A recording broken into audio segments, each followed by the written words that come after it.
নষ্ট হইও না বাপ। ইসলামের জন্য লড়বে কে বাপ? মুরব্বীরা তো চলে যাবে বাপ।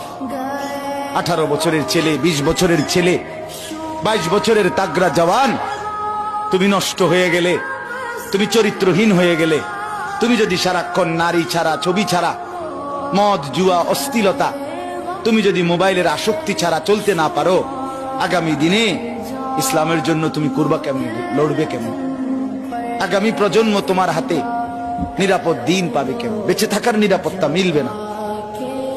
বেঁচে থাকা 53 বছর বাংলাদেশের বয়স, 53 বছরের সমাজে বেনামাজির সংখ্যা যদি এত বেশি হয়, 53 বছরের ভিতরে মোবাইলে আসক্ত যুবকের সংখ্যা যদি এত বেশি হয়, 53 বছরের ভিতরে বেপর্দা নারীর পরিমাণ যদি এত বেশি হয়, এত মসজিদ মাদ্রাসা চারদিকে থাকার পরেও যদি এই মসজিদ মাদ্রাসা ষড়যন্ত্রের কারণে কমে যায়,